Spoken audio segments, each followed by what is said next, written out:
Okay, sir. Good morning. I would like to thanks our education department, AO, deputy AO, BEOs, especially Sri Pimple sir, who have given me the opportunities, and all CNOs, Gupta sir, Dheeraj sir.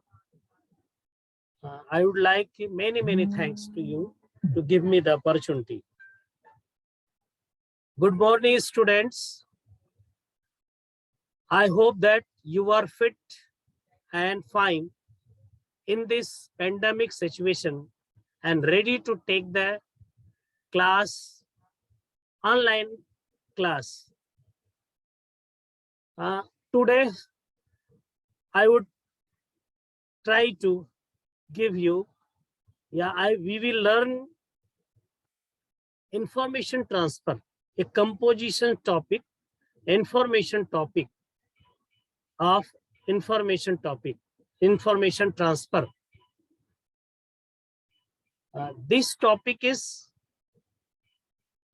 for 6 marks, 5 marks, and it will come in 10th standard also. You will learn in 9th and 10th too. So I would like to share screen.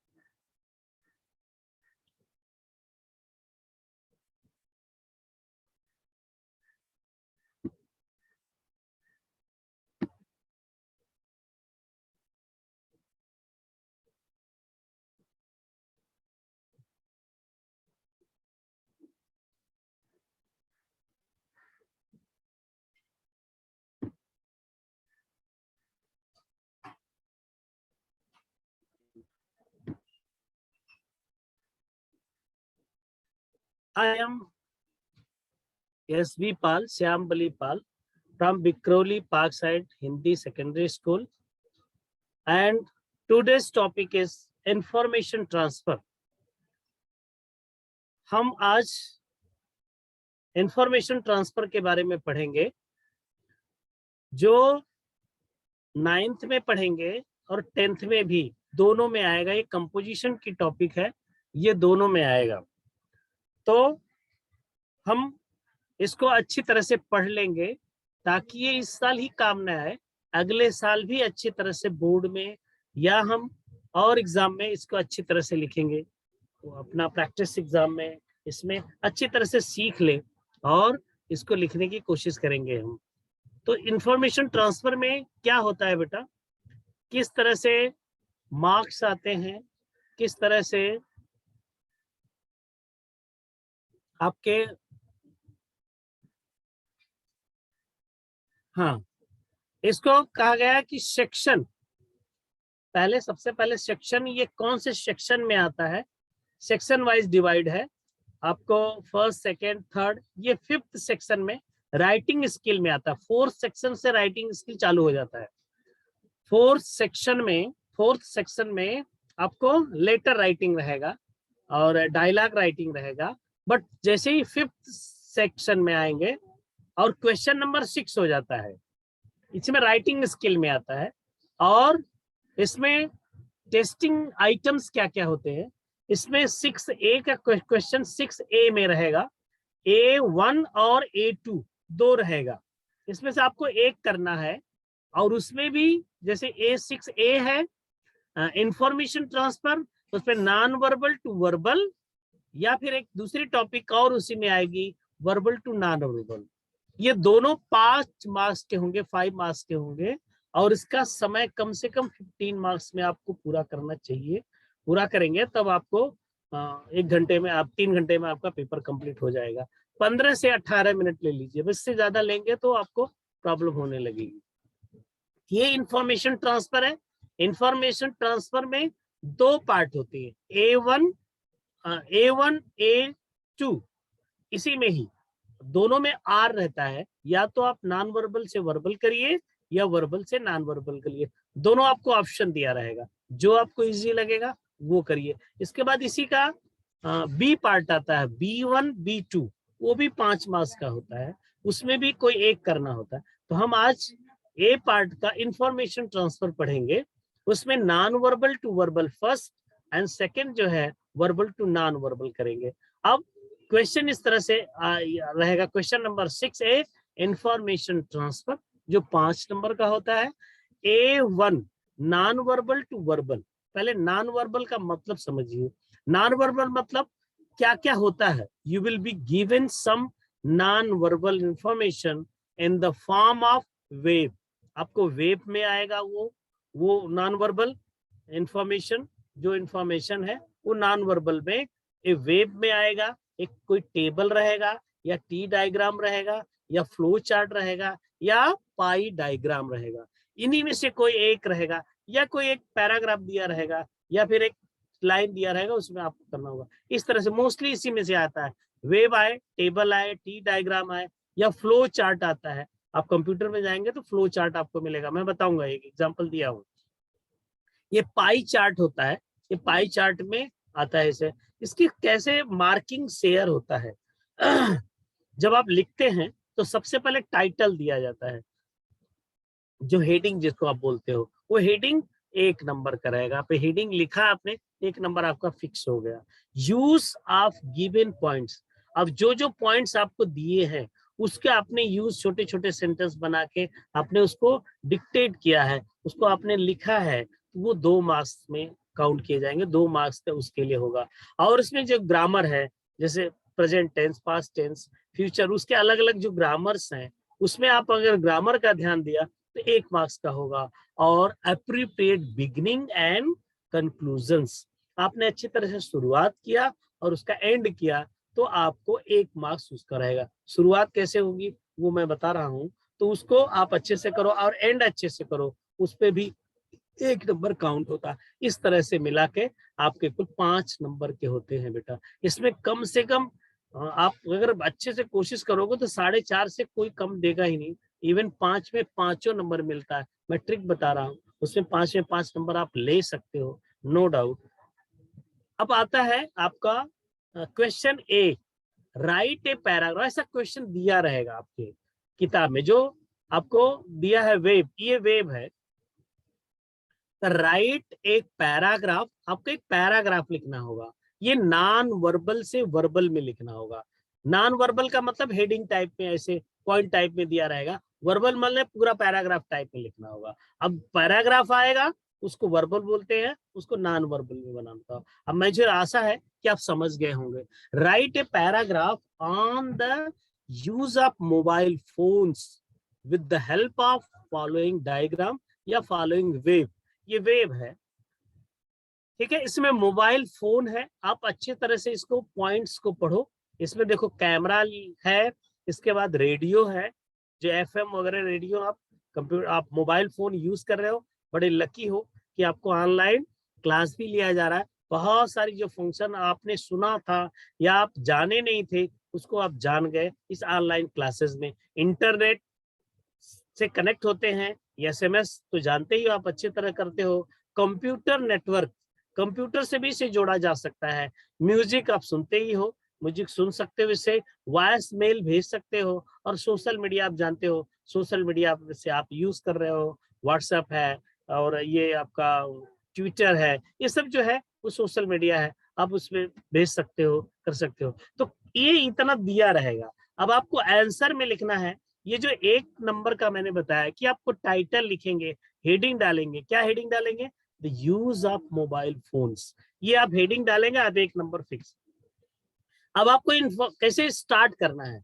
The mobile phone is a wonderful modern invention, आप अपनी भाषा में अपने तरीके से use कर सकते हो। The mobile phone is a wonderful invention या वंडरफुल मॉडर्न इंस्ट्रूमेंट, ऐसा भी कह सकते हो आप। आप अपने से अलग से शब्द बना करके लिख सकते हो, जरूरी नहीं कि यही शब्द यूज करो आप।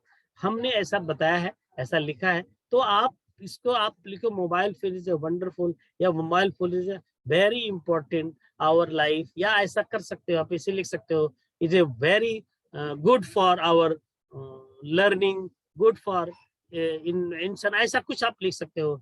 इट हैज मेनी यूजेस, आप इसको इट मतलब मोबाइल फोन निजी है, इसलिए इट सब्जेक्ट इसको लगाते हैं। इट हैज मेनी यूजेस, ये बहुत इसके उपयोग हैं इसके। It's most important use as a mobile phone, सबसे ज्यादा इंपॉर्टेंट क्या होता है, मोबाइल फोन का हम यूज करते हैं। लैंडलाइन धीरे धीरे खत्म हो गया है, जहां जहां है वहीं पे है, बाकी मोस्टली लोग आप इसको फोन के रूप में यूज करते हैं, चाहे छोटी मोबाइल हो या एंड्रॉयड मोबाइल हो, कोई भी मोबाइल हो, तो उस पे आप उसको यूज करते हैं फोन करने में, कॉल करने में, लोगों को, लोगों के हालचाल लेने में। That you can use wherever you go, जहां कहीं भी जाएंगे आप उसका उपयोग कर सकते हो, कहीं से भी कर सकते हो। It also has a voice mail.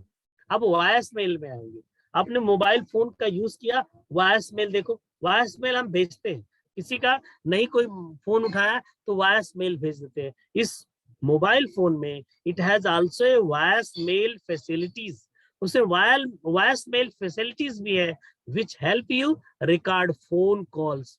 आप वॉइस मेल में ही आप उसको क्या कर सकते हो, रिकॉर्ड भी कर सकते हो। Beside it has the facility of camera, इसमें कैमरे की भी फैसिलिटीज है, आप फोटो खींच सकते हो, ऊपर देखेंगे कैमरे की पॉइंट दिया, whereby you can click pictures, कहीं भी आप पिक्चर लेते हो, ले सकते हो इसको। It also has the facility of FM radio, आप एफएम रेडियो या रेडियो आप सुन सकते हो उसको, बहुत सारे एफएम के चैनल हैं, उसको आप लोग लगा के सुन सकते हो। एंड डाउनलोड म्यूजिक, और म्यूजिक को भी डाउनलोड कर सकते हो उसमें। You can send short SMS messages by the mobile phone, mobile phone से आप शॉर्ट मैसेजेस भी भेजते हो। ये मैसेज का अलग ही वर्ड्स होते हैं, अलग ही तरीके होते हैं भेजने के, जो आप करते हो, भेजते हो। ए रिसेंट में अभी क्या बोल रहा है, a recent facilities is that mobile phone can be connected to the computer network, इसको कंप्यूटर नेटवर्क से भी कनेक्ट कर सकते हो, जो इंफॉर्मेशन कंप्यूटर में होगा उससे ले सकते हो आप मोबाइल फोन में, या कुछ सेंड करना है आपको, सेव करना है, तो आप मोबाइल में, ये कंप्यूटर में आपने ले लिए और उसको रख लिए, या बड़ा से देखना है तो आप लैपटॉप में या फिर इससे कनेक्ट करके आप एक दूसरे से आदान प्रदान कर सकते हो या फिर ईमेल वगैरह करके आप उसको मैसेज को भेज सकते हो, या पीडीएफ पीपीटी वो भेज सकते हो। इसके बाद क्या रहा है कि mobile phone connected to the computer network, and so you can also avail of internet facilities, उसे आप इंटरनेट की जो फैसिलिटीज है उससे उसको लाभ प्राप्त कर सकते हो। सोशल मीडिया आप यूज ही कर रहे हो, सोशल मीडिया व्हाट्सएप वगैरह है। Social media now it is let us be in touch with our friends and relative, हम सोशल मीडिया से अपने मित्रों और रिश्तेदारों से जुड़ सकते हैं, बहुत आसानी से जुड़ सकते हैं। हम व्हाट्सएप से जुड़ सकते हैं, वीडियो कॉलिंग कर सकते हैं। आप इसमें लिखो we can send, we can talk to video calling, ऐसे आप अपना अपना सेंटेंस बना के अपनी भाषा में लिखिए, जरूरी नहीं है कि ये आप यही भाषा लिखो। It is really a good device to connect anywhere any time in the world, आप कहीं भी संसार में, इससे आप इस डिवाइस से, क्योंकि ये बहुत बढ़िया डिवाइस है, इससे आप कनेक्ट हो सकते हो एनीवेयर एनी टाइम, यानी कहीं भी किसी समय संसार से आप बातें कर सकते हो, कुछ भेज सकते हो, बहुत सारा इस पे काम हो रहा है। शॉपिंग भी कर रहे हैं लोग, क्या क्या कर रहे हैं, पैसे का आदान प्रदान, बैंकिंग, बहुत सारा इसमें आ गया है। आप लोग, आपकी यंग जनरेशन है तो बहुत सारा इससे सीख सकते हो। हम कह सकते हैं नाउअडेज, आजकल we are taking online lecture in the pandemic situation, इस पेंडेमिक में, इस महामारी की स्थिति में भी हम ऑनलाइन लेक्चर ले रहे हैं, कितना उपयोगी हो रहा है। सबके पास लैपटॉप कंप्यूटर नहीं है, मोबाइल से ही, छोटी मोबाइल से भी लोग इस लेक्चर ले रहे हैं, पढ़ रहे हैं, सीख रहे हैं, उससे वीडियो भेज रहे हैं, सब बहुत सारी फैसिलिटीज इससे ले रहे हैं। इससे आप अपना सेंटेंस बना करके अपनी भाषा में लिख सकते हो। इस प्रकार 10 मीन्स इस प्रकार वी कैन से, हम कह सकते हैं that it is very important for our daily routine life. मेरी रोजमर्रा की जीवन में ये बहुत ही इसका उपयोगी है। इस तरह से बेटा आप लिखेंगे, कम से कम 8-10 सेंटेंस लिख दिए, आपको 5 नंबर कहीं नहीं जाएगा, आपको मिल जाएगा। आप आते हैं उससे ही संबंधित दूसरा, मैंने इसको शॉर्टकट में बताया है। इसको कह रहा है कि इसी में का ही है, A1 में का ही है।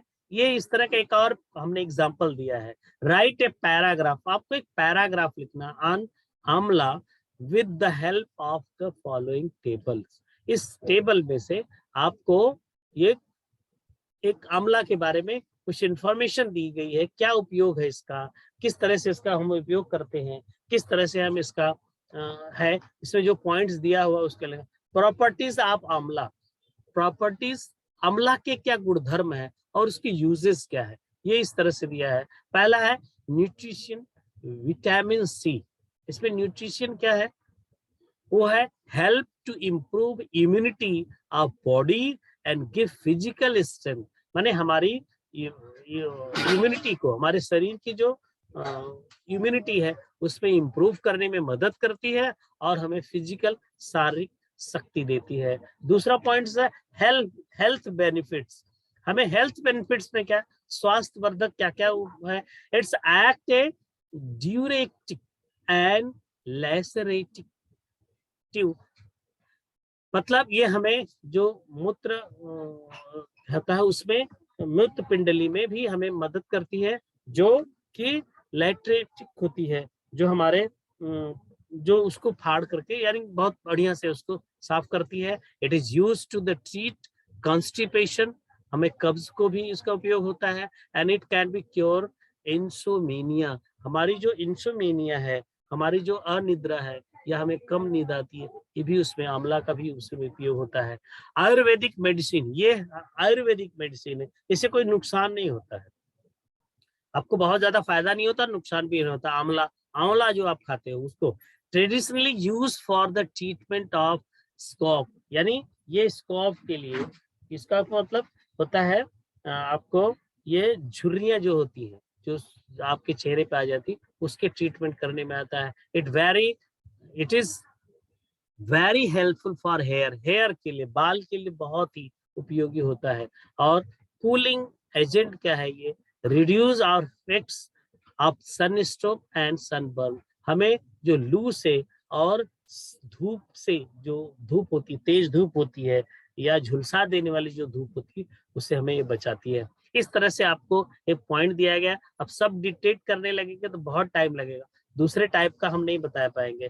कह रहा है कि इसमें आंवला हैज मेनी हेल्थ बेनिफिट्स, आंवला के बहुत सारे, आप अपना मन से लिखो, amla is very important for our health, ऐसा आप लिख सकते हो अपने से बना है, जरूरी नहीं कि यही बातें लिखो। आंवला हैज मेनी हेल्थ बेनिफिट्स, आंवला से हमारे बहुत स्वास्थ्य के लिए उपयोगी है या बहुत ही लाभदायक है। It is a rich source of vitamin C, और ये 2 लाइन अपने मन से लिखेंगे। कह रहा है कि it is rich source of vitamin C, ये विटामिन सी का बहुत, विटामिन सी का बहुत सारा भंडार है, सोर्सेज है, स्रोत है, जो हमें उससे विटामिन सी हमारे शरीर में मिलती है अगर आप आंवला खाते हो तो। This helps to improve the immunity of the body, हमारे शरीर की, आप और बॉडी भी लिख सकते हैं, आप तो बॉडी भी शरीर के, एंड गिव फिजिकल स्ट्रेंथ, आपकी जो यूसेज है उसमें पॉइंट्स कर दिया गया। दिस हेल्प, आपको दिस लगा करके आप कर सकते हो या इट लगा के आप कर सकते हो। तो कह रहा है कि इट हेल्प्स कर सकते हो या दिस हेल्प कर सकते हो, no problem. This helps to improve the immunity of body, body की जो इम्यूनिटी पावर होता है उसको इम्प्रूव करती है। एंड गिव्स फिजिकल स्ट्रेंथ, और शारीरिक जो शक्ति होती है वो प्रदान करती है, वो करती है। इस तरह से आप सेंटेंस को बना करके लिख सकते हो। अब health benefits, it has many health benefits, अब इसमें बहुत सारे हेल्थ बेनिफिट्स है। आप देखो इसमें सेंटेंस लिखा हुआ, इट एक्ट्स आप लिखेंगे, इसमें यस छूट गया है, यस आपको लिखना होगा। इट एक्ट्स, आपके उस पर यूजेस में लिखा हुआ, पॉइंट्स में लिखा हुआ, it acts a diuretic and laxative, एक सेंटेंस का full stop, it is used to treat constipation and it can be cure insomnia. आप इस तरह से सेंटेंस बना। Ayurvedic, it is very important for Ayurvedic medicine, ये आप अपने मन से लिख सकते हो। It is traditionally use for treatment of scalp, it is very healthy for hair, it is very important for give the vitamins of the hair। इस तरह से आप लिख सकते हो। It is and last cooling वाला एजेंट आप लिख सकते हो। It is reduce, it reduces the effects of sunstrokes and sunburn, thus we can say the amla is very important for our health, for our body health, for our body strength या physical strength। इस तरह से आप conclusion करके इस तरह से आप लिखेंगे तो आपको 5 नंबर श्योरली मिल जाएगा, नहीं तो 4.5 नंबर से कम नहीं मिलेगा। आर लिखा, ORR। अब दूसरा टाइप है इसका, चाहे उस तरह का लिखो चाहे इस तरह का लिखो। देखो ये इस तरह का लिखने में आपको आसानी लग रही है या आपको अच्छी तरह से कर सकते हो, या पहले वाले टाइप्स में A1 और A2 दो प्रकार का आएगा। वो नॉन वर्बल से वर्बल था, अब ये वर्बल्स टू नॉन वर्बल है। अब ये नॉन वर्बल, वर्बल का मतलब एक पैराग्राफ दिया रहेगा, कोई लाइंस कुछ दिए रहेंगी, उसको आप नॉन वर्बल में बनाना है, उसको आप पॉइंट्स में बनाना है, जो जो पॉइंट्स उसको पूछ रहा है उस तरह से आपको। ये है टेबल, इसको टेबल में कन्वर्ट करना है। शॉर्ट में, शॉर्ट पॉइंट में कर दो, आपको 5 में 5 नंबर मिल जाता है। मैंने दिया है, देखा है, एग्जामिनर मॉडरेटर में सब देखा हूं कि आप मिला है 5 में 5 नंबर मिला है। पहले की टॉपिक है ड्रॉप, इसको देखेंगे पहले वर्बल से non verbal. Drop A table of comparisons between Mumbai and Pune that include the information given below. यानी एक आपको टेबल ड्रॉ करना है, टेबल बनाना है कंपैरिजंस का, तुलनात्मक, बिटवीन मुंबई एंड पुणे, दो शहर है मुंबई और पुणे में, that include the information given below, जो पैराग्राफ में जो इंफॉर्मेशन दिया है उसके हिसाब से आपको करना है। 5 मार्क्स के हैं। यू मे यूज, अब आपको आंसर यहां से लिखना है। You may use the following format, आप इस तरह के फॉर्मेट ऑलरेडी दिया रहता है। ये मुंबई का कॉलम, पुणे का कॉलम, कैपिटल्स आपको पूछा है, पॉपुलेशन पूछा है, लैंग्वेज स्पोकन पूछा है, क्लाइमेट पूछा है, स्पेशल फीचर, ये आप सब जानते हो। कैपिटल माने राजधानी, पॉपुलेशन जनसंख्या, लैंग्वेज स्पोकन माने क्या क्या भाषा बोली जाती है, क्लाइमेट क्या मौसम है, किस तरह का मानसून है वो कह रहा है, और इसके बाद स्पेशल फीचर क्या, वहाँ विशेषता स्पेशल क्या है वहाँ की, कह रहा है कि बोथ, आप पहले पैराग्राफ को पढ़ेंगे, both Mumbai and Pune are important city of Maharashtra. While Mumbai is the capital city, Pune is the capital. It's in terms of cultural and educational activities. Mumbai's population exceeds 1 crore, whereas Pune's population has only recently crossed 25 lakhs. In Pune, mostly Marathi is spoken. Mumbai, being a cosmopolitan region, beside Marathi, Hindi, and Gujarati are also widely spoken. The climate in Mumbai is hot and humid. Pune tends to warm and cool. Mumbai is the seat of the film industry in India. Pune is known for education and culture. ये आपको जो underline किया हुआ ये नहीं रहेगा, जैसे सब वर्ड्स लिखे पैराग्राफ वैसे रहेंगे। मैं आपको हाईलाइट करके इसे बता दें इसमें क्या क्या भरा जाएगा, हमें जरा बताने में आसानी हुआ, इसके लिए मैंने अंडरलाइन किया और उसका जो ये है बोल्ड में से मैंने इटालियन कर दिया। तो ये थोड़ा सा आपको ऐसा नहीं रहेगा, पूरा पैराग्राफ रहेगा, पूरा पैराग्राफ में से आपको ढूंढना है। पहले बात कैपिटल पूछा है, मुंबई जो है वो कैपिटल है किसकी, महाराष्ट्र की। तो पहला पॉइंट क्या लिखेंगे, कैपिटल के सामने मुंबई के नीचे क्या लिखेंगे, महाराष्ट्र।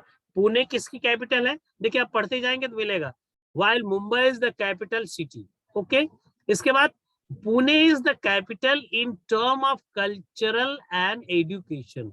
एजुकेशनल, आपको कल्चरल एंड एजुकेशनल आपको लिखना है पुणे के नीचे, बस इतना ही लिखना है आपको। इसके बाद कह रहा है कि मुंबई पॉपुलेशन एक्सीड्स 1 करोड़। अब आपको पॉपुलेशन, दूसरा कॉलम है पॉपुलेशन, मुंबई के नीचे लिखना होगा 1 करोड़, और वेयर एज पुणे पॉपुलेशन, ऐसे पढ़ते जाएंगे, क्रम से भी मिलते हैं, कभी ऊपर नीचे भी रहते हैं, तो आपको थोड़ा सा ढूंढना पड़ेगा क्या कह रहा है, क्या पूछ रहा है वो। अभी Pune population has only recently cross 25 lakh, ये पहले का रिकॉर्ड है, अभी तो ज्यादा हो गई है जनसंख्या, बॉम्बे के भी और मुंबई के भी और पुणे के भी, बट ये जो रिकॉर्ड लिखा हुआ वो इसी से हम लिखेंगे, 25 लाख लिख देंगे।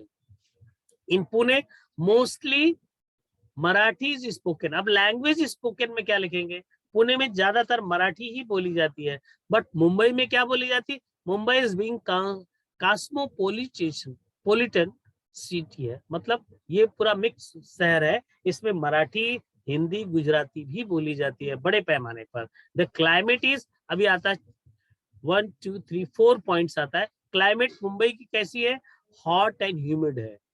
इसके बाद पुणे की क्या है, वार्म एंड कूल, वो हॉट एंड ह्यूमिड पुणे में, मुंबई में लिखेंगे, और पुणे में वार्म एंड कूल लिखेंगे। इसके बाद लास्ट में आता है स्पेशल फीचर। स्पेशल फीचर क्या होगा, विशेषता क्या है उस शहर की, Mumbai is the seat of film industry, Mumbai में क्या लिखेंगे, फिल्म इंडस्ट्री बड़े पैमाने पर यहाँ होता है। और पुणे में क्या है, एजुकेशन एंड कल्चर, वहां पे एजुकेशन का हब माना जाता है, वहां सांस्कृतिक का हब माना जाता है। इस तरह से आपके लिख देंगे, पांचों पॉइंट आप लिखेंगे तो आपको 5 के 5 नंबर मिल जाएंगे। इसमें नंबर कटते ही नहीं है, कहीं नहीं कटते हैं नंबर। इस तरह से आपके ये आ गया आपका टेबल, ये A2 में टेबल आ गया। नेक्स्ट आप देखेंगे, एक मैंने बनाया है इस तरह से टी डायग्राम, तो आपको टी डायग्राम देखना होगा। Draw a tree diagram to prevent the information given in the following paragraph. नीचे के एक पैराग्राफ दिया रहेगा, आपको उन इंफॉर्मेशन से भरना है, जैसे आपने पहला अभी किया, एक एग्जांपल उसको पूरा कंप्लीट करके बताया, इसमें थोड़ा सा आपको करना होगा। देखिए, पढ़िए, पहले पैराग्राफ को अच्छी तरह से पढ़ लीजिए। Surface transport as we know is divided into two main heads was ground transport and water transport. Ground transport is further divided into 4 main categories was, namely road transport, rail transport, ropeways transport and pipelines. Water transport is divided into coastal shipping, island waterways, and overseas transport. Island waterways is further subdivided under the following headings: river, canal, backwater, and lake transport. आप geography में जो यातायात के साधन को पढ़े होंगे या पढ़ाया जाएगा, अभी लास्ट में होगा शायद, तो वो आपको बताया गया है उसमें अच्छी तरह से हिंदी में। यहाँ पे कह रहा है कि सरफेस ट्रांसपोर्ट, वी पहली पॉइंट क्या है, पहले देखेंगे क्या है। ये आपको सरफेस ट्रांसपोर्ट में जो टी डायग्राम में लिखा है ये नहीं रहेगा, आपको ऐसी टी डायग्राम का बना के दिया जाएगा, आपको उसमें भरना होगा। Surface transfer as we know, जैसा कि हम जानते हैं, यातायात के साधन is divided into 2 main heads, 2 main head में। तो मेन पॉइंट क्या होगा, टी डायग्राम का बेस पॉइंट क्या होगा, सरफेस ट्रांसफर लिख दिया गया है, रॉन्ग है, सरफेस ट्रांसपोर्ट लिखा जाएगा। इसके बाद इसको 2 भागों में बांटा गया है, ग्राउंड ट्रांसपोर्ट और वाटर ट्रांसपोर्ट। पहले में ग्राउंड ट्रांसपोर्ट होगा, दूसरे में वाटर ट्रांसपोर्ट होगा। इस तरह से आप लिख सकते हो। अब कह रहा है कि ग्राउंड ट्रांसपोर्ट, अब एक ग्राउंड ट्रांसपोर्ट हो गया, एक वाटर ट्रांसपोर्ट हो गया। Ground transport is further divided into 4 main categories, इसको 4 भागों में बांटा गया। नीचे देखिए, ग्राउंड ट्रांसपोर्ट में 4 भागों में बांटा गया है, वो 4 भाग दिए हुए, कौन सा, नेमली रोड ट्रांसपोर्ट, रेल ट्रांसपोर्ट, रोप वेज ट्रांसपोर्ट और पाइपलाइंस। इस तरह से आप 4 पॉइंट्स वो ग्राउंड ट्रांसपोर्ट्स में लिख सकते हैं। इसके बाद क्या है, कह रहा है कि फिर वाटर ट्रांसपोर्ट। अब दूसरा जो आता है वाटर ट्रांसपोर्ट में इज डिवाइडेड इनटू 3 पार्ट्स, 3 में दिया गया है। कोस्टल शिपिंग पहले में होगा, कोस्टल शिपिंग्स, इसके बाद आइलैंड वाटरवेज है, और लास्ट वाला पॉइंट है ओवरसीज ट्रांसपोर्ट। इस तरह से आप 3 भागों में है, और कह रहा है जो आइलैंड वाटरवेज है वो इज फर्दर सब डिवाइडेड, उसको और 4 भागों में बांटा गया है अंडर द फॉलोइंग हेडिंग्स। नीचे के हेडिंग्स में दिया गया है, पहले में रिवर आएगा, फिर कैनाल आएगा, बैक वाटर आएगा, और लेक ट्रांसपोर्ट, लेक लिख देंगे। इस तरह से आपके ये 5 के 5 नंबर आ जाएंगे। ओके बेटा, अब हमें आशा है कि आप लोग समझ गए होंगे इस तरह से। तो आपको इसमें अच्छी तरह से आपको समझ करके लिखना है, और 5 में 5 नंबर मिल जाएगा। और भी आता है, आपको बताने के लिए मैं दिया हूं कि क्या क्या और आ सकता है। इस तरह से इसको पाई चार्ट बोलते हैं। एक वृत्त में पॉइंट दिया रहेगा, आप इसको पढ़ लेते हैं। Given here is a pie chart showing the result of 100 students of standard 10 in the preliminary exams। आपके एग्जाम में, बोर्ड के एग्जाम से पहले प्रिलिमिनरी एग्जाम होता है, उस एग्जाम के 10वीं के जो 100 बच्चे हैं उसके ये रिजल्ट दिए हुए हैं। द चार्ट शोइंग, देखिए चार्ट क्या शो कर रहा है, the chart shows the number of student who fail in the subject mentioned. जो ये सब्जेक्ट मेंशन्ड है इसमें इतने बच्चे फेल हुए हैं 100 में से। अब साइंस देखेंगे 30% फेल हुए हैं, मैथ्स में 22%, इंग्लिश में 28%, हिस्ट्री में 5 और ज्योग्राफी में 15। इस तरह से आपको पाई चार्ट में बनाना है, और आपको लिखना होगा कि क्या शो कर रहा है।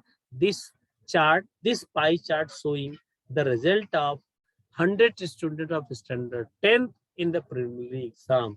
The chart also, this chart shows the number of students who fail in the following, या in the subjects mentioned in this pie chart। इस तरह से आप लिखेंगे the highest fail student in the science, 30% students have failed in the preliminary examination, and second highest fail students in English 28%। इस तरह से, and maths fail students of maths 22 students, and less, very less, the 100 of the students fail in 5% in the history and 50%. Thus we can say the students of student of 10th standard in the preliminary exam to labor, to hard work in the science, math, English and maths also। Thus we can say this is। इस तरह से आप sentence बना के छोटे छोटे में आप लिख सकते हो। अभी लास्ट में है आपको रीड द फॉलोइंग, ये एक और दिया हूं, इसको फ्लो चार्ट बोलते हैं। आप कंप्यूटर में सीखते होंगे तो उसमें फ्लो चार्ट रहता है, यानी एक के बाद एक क्या क्या पॉइंट्स दिए रहेंगे, आपको पैराग्राफ में लिखना है, या पैराग्राफ में रहेगा आपको फ्लो चार्ट में बनाना होगा। ये अलग अलग ग्रुप है। आपको पैराग्राफ में दिया, जैसे इसके पहले अभी पढ़ा, तो पैराग्राफ दिया रहेगा, आपको किसमें बनाना होगा, पाई चार्ट में बनाना होगा, वृत्त में। इसमें आपको पैराग्राफ दिया रहेगा, फ्लो चार्ट बनाना, या फ्लो चार्ट दिया रहेगा आपको पॉइंट्स में इस तरफ पैराग्राफ में लिखना होगा। Read the following importance, read the following important events given in the flow chart and write a short paragraph about it। ये जो इंपॉर्टेंस इवेंट दिए हुए फ्लो चार्ट में उसका एक शॉर्ट पैराग्राफ लिखना है, बस इतना मतलब है। Importance event in the life of Jawaharlal Nehru, हमारे first prime minister Pandit Jawaharlal Nehru का जो ये इंपॉर्टेंस कुछ इवेंट दिए हुए हैं, इसमें इवेंट्स को एक पैराग्राफ आप बना करके लिखना होगा। नवंबर 14 आपको जानते हो बाल दिवस के रूप में मनाया जाता है, पंडित जवाहरलाल नेहरू के जन्मदिन 14 नवंबर को। 14 नवंबर 1889 को बर्थ ऑफ जवाहरलाल नेहरू, ये बर्थ डेट है आप पंडित जवाहरलाल नेहरू के।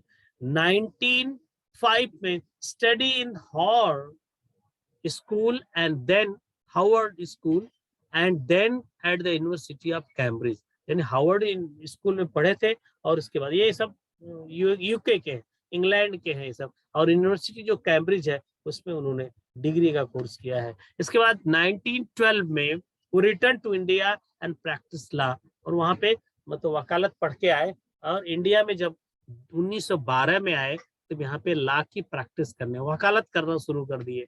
और 1919 में जब गांधी जी के आंदोलन शुरू हुआ था, वो उसमें join the Indian national Congress, उन्होंने इंडियन नेशनल कांग्रेस को ज्वाइन किया, and led by Gandhi ji, जो गांधी जी के द्वारा लेड मतलब किया जा रहा था, लीडर थे उसके, और become leader of nationalist movement, उस राष्ट्रीय जो मूवमेंट था, जो आजादी की लड़ाई के लिए चला जाता, उसमें ये उस नेशनल मूवमेंट में ये लीडर बने। और इम्प्रिजन 9 टाइम्स, वो 9 बार जेल गए, इम्प्रिजन 9 टाइम। ये पॉइंट्स आपको समझना होगा अपनी भाषा में, और उसको बना बना के सेंटेंस, छोटे छोटे सेंटेंस में आपको लिखना होगा।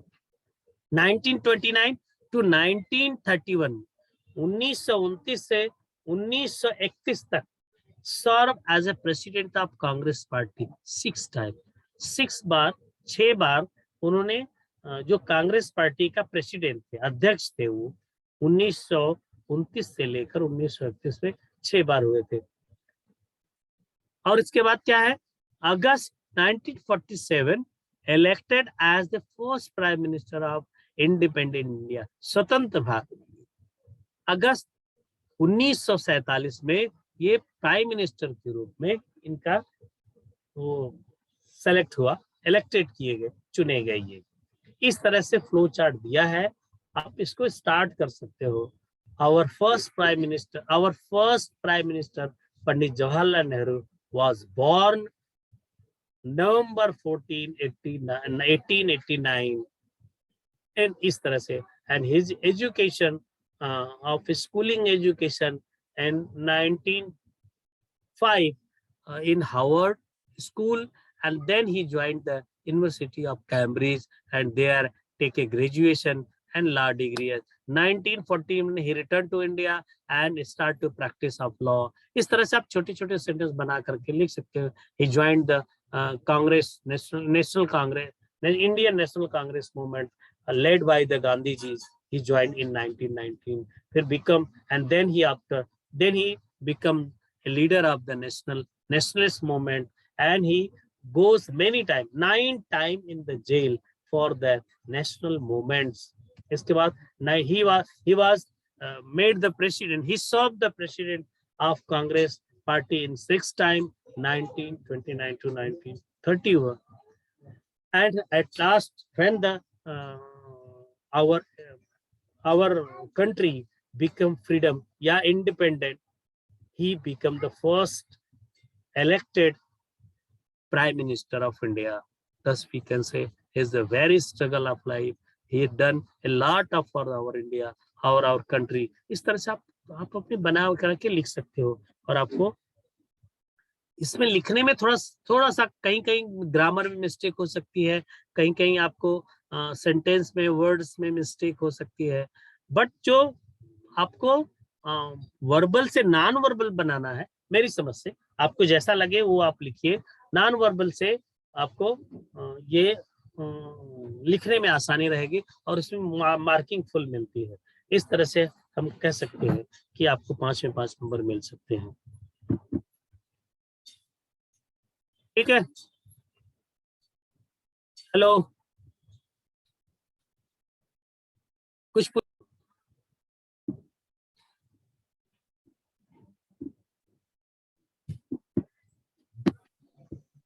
सर नाउन और प्रोनाउन किसको कहते हैं? Noun, pronoun. Noun is the name of person, place और things is called noun. Noun जो है वो किसके नाम को, स्थान के नाम को, व्यक्ति के नाम को और किसी वस्तु के नाम को संज्ञा कहते हैं। प्रोनाउन उसके बदले जो बोला जाता है, राम के बदले ही बोला जाता है और सीता के बदले सी बोला जाता है, तो वो प्रोनाउन हो गया बेटा। ओके, तो इस तरह से आप, इस तरह से आप, और उसके डिटेल्स आपको अगले और टॉपिक में या जब भी मिले मुझे मिलेगा या किसको भी मिलेगा तो उसको पढ़ लीजिए आप। उसमें बस इतने हैं, मेन पॉइंट यही है। 10वीं में आपको इतने सीखना है कि नाउन किसे कहते हैं, प्रोनाउन किसे कहते हैं। आप इससे रिलेटेड पूछिए बेटा, इससे कुछ रिलेटेड पूछना है तो वो पूछिए आप।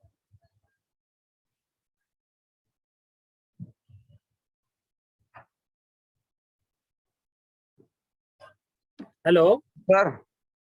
हाँ बेटा बोलो। सर फाइसिकल मतलब क्या होता है? क्या बेटा? फाइसिकल एक्सिकल किसमें पूछ रहे हो, कौन से टॉपिक में?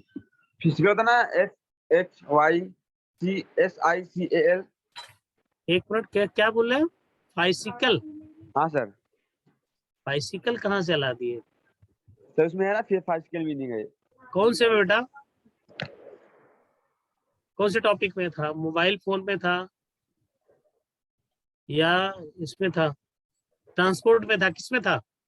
सर मोबाइल में था सर। अच्छा अच्छा, एक मिनट, क्या पूछ रहे थे इसमें? फाइसिकल। बाइसिकल कहाँ है बेटा? यही मैं सुनता था मैं। देखो, mobile phone is the wonderful modern invention, it many uses, it's the most important use. इसमें पॉइंट से पूछ रहा हूँ, कहाँ बाइसिकल तो मुझे नहीं दिख रहा है? फैसिलिटीज है, तो पढ़ने उच्चारण में गलत कर रहे हो। It also has a vast mail facilities है, फैसिलिटीज है बेटा, फैसिलिटी माने सुविधा। क्या ओके क्या सर। सुविधा है वो? Which helps your recording phone calls. आपको फोन कॉल रिकॉर्डिंग करने में ये वॉइस मेल का उपयोग हो सकता है।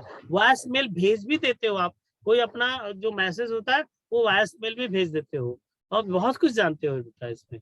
उसे सही से उच्चारण करो तो समझ में आएगा, उच्चारण ओके गलत थैंक यू। करो तो समझ में नहीं आ रहा है बेटा। नेक्स्ट।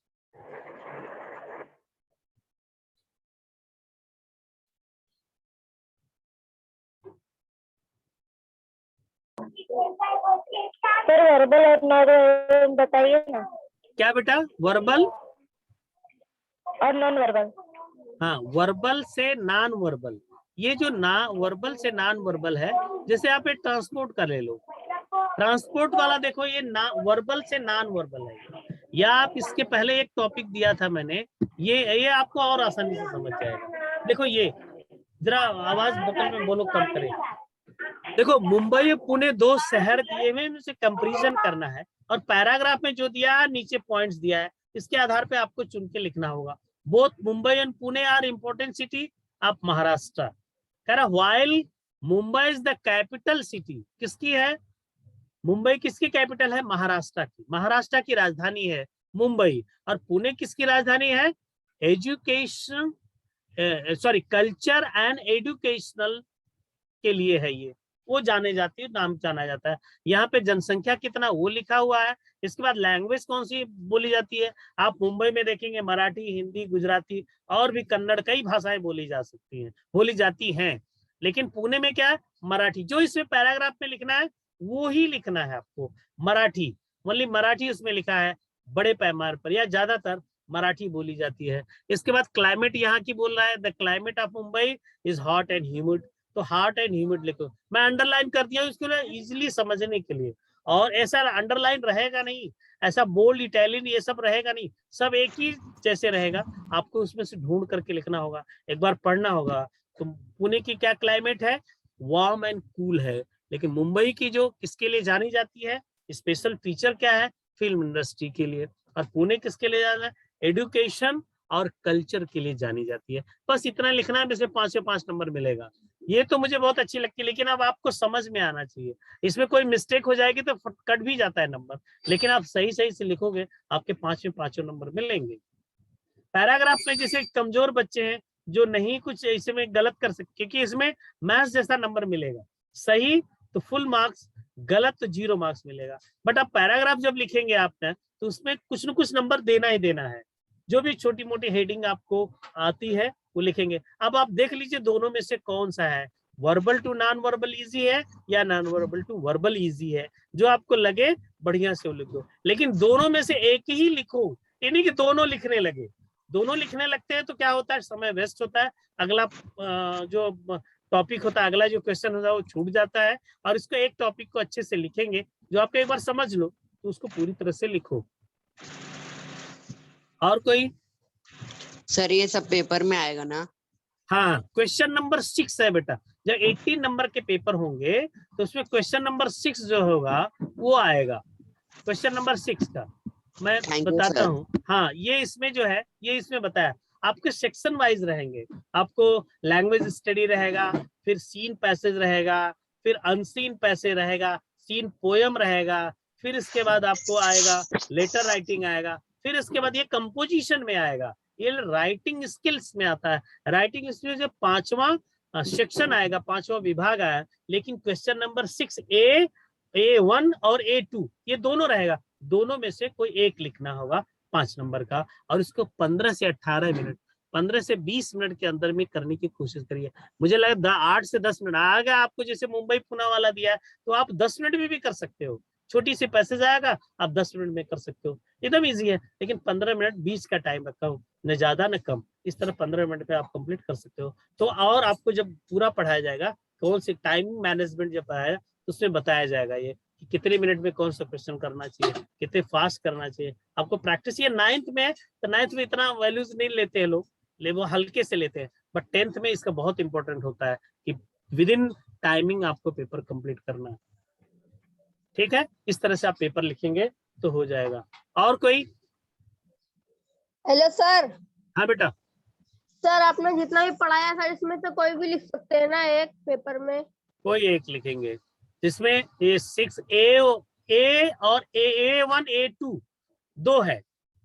A1 में आपको नॉन वर्बल टू वर्बल रहेगा, A2 में वर्बल टू नॉन वर्बल रहेगा। आपको जैसे समझ में आए वैसे लिखो, जैसे। सर, हाँ बेटा बोलो। सर पेपर कब होगा? हाँ क्या बेटा? पेपर कब होगा? पेपर आएगा, सूचना आपको दी जाएगी। सर पहले आप पढ़ तो लो सर टॉपिक तो। हाँ बेटा बोलो। वर्बल और नॉन वर्बल मतलब? वर्बल मतलब पैराग्राफ बेटा। देखो ये नॉन वर्बल से वर्बल बनाया गया, आप स्क्रीन पे चाहिए तो देख सकते हो। मोबाइल फोन का ऐसे पॉइंट्स में दिया रहेगा, वेब में रहेगा, डायग्राम में रहेगा, टेबल दिया रहेगा, उसको पैराग्राफ में लिखेंगे तो वर्बल हो जाएगा। और जो पैराग्राफ में रहे, ये लाइन, ये वेब में रहेगा, टेबल में रहेगा, तो उसको नॉन वर्बल बोलते हैं। वर्बल माने वर्ब से लिखा हुआ या वाक्य में लिखा हुआ, पैराग्राफ में लिखा हुआ, उसको वर्बल बोलते हैं। नॉन वर्बल में पॉइंट्स दिया रहेंगे। ठीक, शॉर्टकट में इतना समझो, अगले साल और बढ़िया से समझ जाओगे। ठीक है बेटा। और कोई? Hello sir. हाँ बेटा बोलो। सर ये 7 पेज वाला एक और बार समझाओ ना। कौन सा बेटा? 7 पेज वाला। 7 कौन है सर? 6 वाला। कौन सा बेटा? कौन सा टॉपिक बोलो सर पेपर वाला। हाँ पेपर वाला ही बता रहा हूँ, कौन सा बताऊं मैं? सर नीचे 7 है ना? हाँ, ये पाई चार्ट। हाँ पाई चार्ट बेटा, ये पाई चार्ट में क्या बताया मैंने कि ऐसा एक दिया रहेगा नॉन वर्बल, आपको पैराग्राफ में लिखना होगा। Even here is a pie chart showing the result of 100 student of standard 10 in preliminary exam। जो प्रीलिमिनरी एग्जाम होगा, पूर्व परीक्षा, 10वीं बोर्ड जाने के पहले, या फिर आपको 9th में परीक्षा होती है ना छोटे छोटे, तो उसके जाने में इतने रिजल्ट देते हैं ना, इतने बच्चे इस विषय में फेल है, कितने परसेंट। 100 बच्चों का एक आंकड़ा लिया गया है, जिसमें 30% बच्चे या 30 बच्चे साइंस में फेल है, 22 बच्चे मैथ्स में फेल है, 28 बच्चे इंग्लिश में, 5 बच्चे जो है हिस्ट्री में, और ज्योग्राफी में 15 बच्चे। तो 100 में से इतने बच्चे फेल है, इसका 100 का मतलब परसेंटेज होगा इसमें। तो आप इसको पैराग्राफ में लिखना होगा। This pie chart showing the result of 100 student of standard 9th या 10th, जो भी आपको टॉपिक में दिया वो लिखना है। In the preliminary exam, in the home exam, in the board exam, इस तरह जो भी आप जिस तरह लिखना होगा। This chart the chart shows the number of students who fail in the subject of science. It is a science, in the science 30%, 9th में 10th में। ओके, थैंक यू बेटा, आप लोग बहुत अच्छे से सुने। और अच्छे से क्वेश्चन पूछे। आप इसको, मैं आपको पीपीटी भेज दूंगा और आप उसको शेयर कर लीजिए, आप इसमें लिखेंगे। Thank you student to hear this information transfer, and thank you Dheeraj sir and your CNOS team. I'm very grateful, humble thanks to you, all of you. You have given me supports up to take the lecture. Thank you sir.